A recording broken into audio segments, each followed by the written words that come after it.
What's up, everybody? Welcome to the Existential Stoic podcast. This is our quick fix today, episode 106, because we're starting to number correctly. Today, we're going to talk about how to find meaning in life. It's a short episode. We'll each give you a few tips to address this issue. But why do we need meaning in life? Why is this issue important, do you think? I think this is one of the most commonly sought after things that people are looking for, is just how to find meaning in life. And oftentimes people get to a point where, they have an existential crisis where life just doesn't have a meaning, and it becomes really hard to live at those times. So, people are always searching for meanings. What do you think? Yeah. I think you're right. I think it's like, if we don't have meaning, we can't make things intelligible. We can't make sense of it. And the suffering seems worse, right? Or the struggles that we go through are worse when we can't explain them. So I think that's a good point. So we each have 3 tips. I'm going to go first. My first one is, so in the Genealogy of Morality, Nietzsche tells us that the basic fact of human will is it needs a goal. It would sooner will nothingness than not will. And I think, his point here is really simple, is that, we do create meaning through goals, right? When we set ourselves goals and we achieve things, it makes our actions purposeful, intentional, and that gives us, a reason to keep going and a meaning for our existence. That's a really good one. I was just listening to Dale Carnegie's book, Stop Worrying and Start Living. And he says that the number one cause for most people having worrying too much or having any type of melancholy or anything like that was having too much time on their hands, like not having something that they're up to. And so, keeping busy. It makes sense. Yeah, having direction and purpose. So my first one is, because I've been in this situation many times where it's like, what's the meaning in my life? What am I supposed to be doing? Nothing excites me. And it's just like, it's tough because it's a hard spot to be in. You don't want to be in that uncomfortable spot of almost being bored with life. And so and instead of trying to figure out like, what's my life supposed to mean? I think a more helpful question is, what could make you excited? And it's what could. So not what's going to make you excited right now, but what could, because that can help give you like the little hint towards the desire you want to go after. And I think that thing is kind of giving you what you actually want in life, because it's those things that you want in life that are actually kind of proof that they're already yours. You just need to go and get them. But sometimes they're like hidden in a cloud, and especially when you're in a bad headspace, they can be really hard to find. So I think that first helpful hint is just what could get you excited, and then go in that direction, and you'll be able to see a little bit further after that. Yeah, I really like that one too, because and you make the important point that it's like the phrasing matters. Like how you actually word the question makes all the difference. By saying could, it's like more you're engaging your imagination and letting yourself sort of just run free with it, and that hopefully will give you more ideas too to help you understand your life and make sense of it. It's a good one.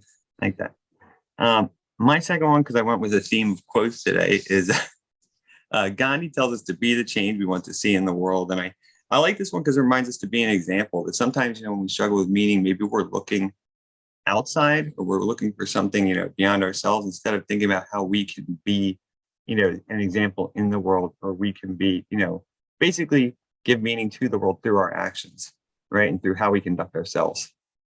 Yeah, that's really important, especially nowadays. Like you just mentioned, we're always looking for other people to solve the problems. Like we're looking for Elon Musk to solve the problems, or we're looking for Bill Gates to solve the problems, or the president to solve the problems. And it's like, literally, if you just solve all of your own problems, that's all you got to do. You don't have any problems then. Don't even need a government at that point. Yeah, nothing. Don't need it. Yeah, that's a great one. So my second one is, on your deathbed, what matters? So like finding meaning in life, I imagine what my life is going to be like on my deathbed. And I look back and I try and imagine myself now and be like, okay, I had this fork in the road, and like what actually matters? Like, what am I happy that I did? Because oftentimes it's like there's an uncomfortable choice. Like there's something that I want, but it's uncomfortable. And it's like, when I'm on my deathbed, am I going to look back and be like, oh, that's the time you stopped because you were uncomfortable? Or am I going to be like, no, you had to do Yeah. it because that's what you really wanted. Even though it sucked for a long time, that was worth it all the way. So I think that's a really helpful in giving you the perspective to see beyond the pain and the discomfort of the moment. No, I really like that too. It takes you out of the moment, right? It makes you look at really what values matter to you instead of what maybe matters most in this moment, given your current feelings and circumstances or what have you, right? You're looking at the broader picture.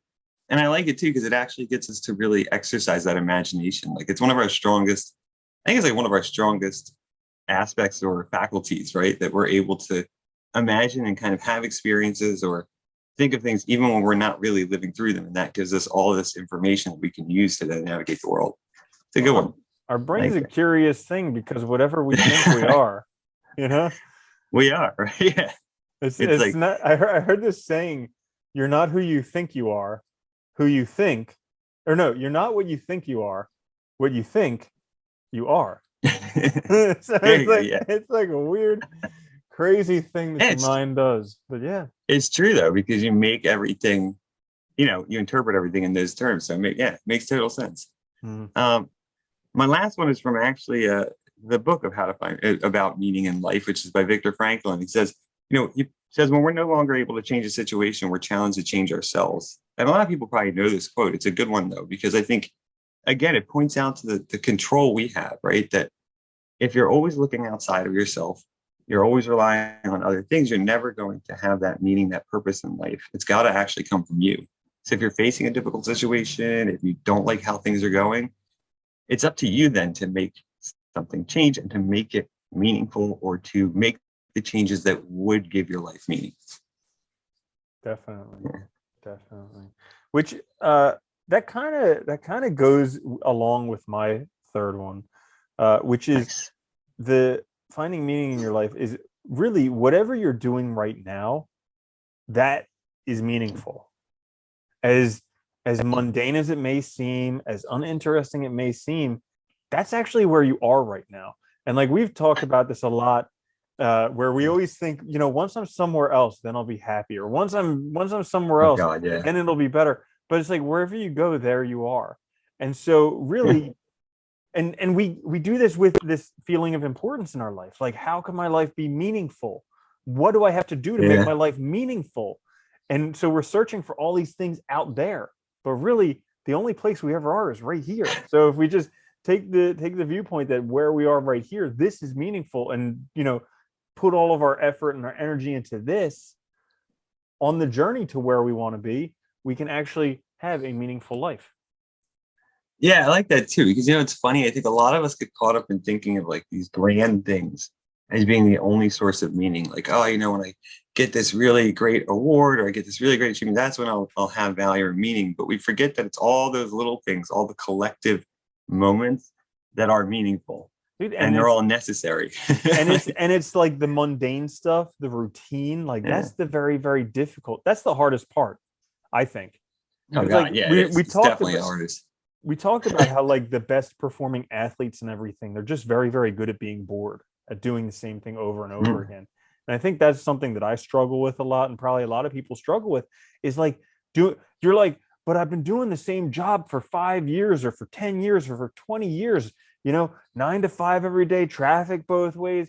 And it's like, yeah, but look at what you're being able to do out of that. You're providing for a family, you know, you're living the life of your dream, maybe not all of it, but on the weekends you get to do the stuff you love to do.